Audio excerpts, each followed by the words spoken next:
Marquise, let's get outside and track, a nice day. And then what's going on in the tropics? So late in the game, we're tracking a storm. Yeah, great day for us. Not so much if you're in the Caribbean, right? Yeah. Strong gusty winds and immense rainfall is what they're expecting throughout the rest of the work week and into the upcoming weekend in regard to what is now Tropical Storm Melissa, but could very well soon become our next major hurricane by the start of your upcoming work week. So here's what we know. That center of circulation is about 300 miles towards the south of Haiti here, and they're already under a hurricane watch. Jamaica, you're under a tropical storm watch as you're about 400 miles away from that center of circulation. But as this meanders across the Caribbean, moving west rather slowly, this will gain more time to continue to intensify. So here's a look at the tropical advisories. Tropical storm watch in place for Jamaica. Looks like southwestern Haiti, you're under that hurricane watch as you'll experience those hurricane conditions first.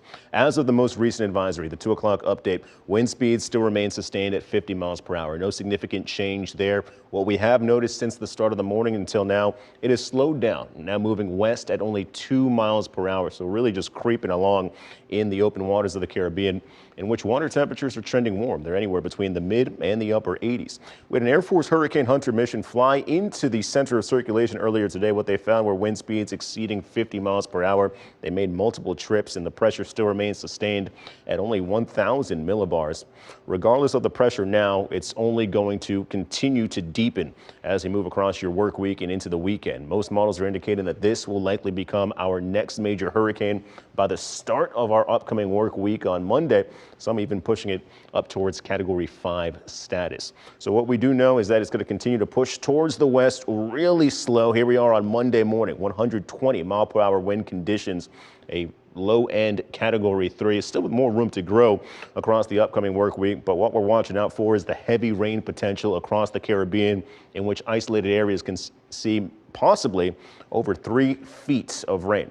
Melissa continues to meander as it does become a major hurricane. But for us, our next cold front, not the one that we're experiencing today, but into your upcoming work week, could be the steering factor that keeps this storm away from our Sunshine State. And we're taking a look at all of the ensemble plots here. Out of all 83, none of them make landfall here in the United States. And we do see that most likely turn towards the north and the east back into the Atlantic. Here's the cold front that we're dealing with today. Not much precipitation associated with this. It will drive your overnight temperatures a little bit further south, but where we stand right now, 85 degrees right here inside the city. Beautiful on what's shaped up to be a brilliant day. Blue skies from I-75 to I-95, and we've seen light rain showers in Brevard County so far today. As we continue across the rest of your work week, though, this front is only pushing further south. High pressure begins to move in, which means more sunshine and dry weather for us here in Central Florida, which is great as the Miami Heat are taking on our Orlando Magic today. Temperatures at pregame, 84 degrees, and we're comfortable at tip-off in the upper 70s.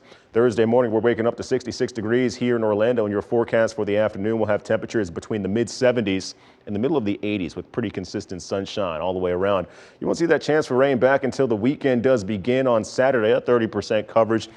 Basically just coming in from the east ahead of this stationary stalled front here. A couple lighter showers on Saturday and greater coverage on Sunday. Ultimately, though, over the next couple of days throughout your work week, pretty consistent sunshine. You won't see the rain return until Sunday does move in.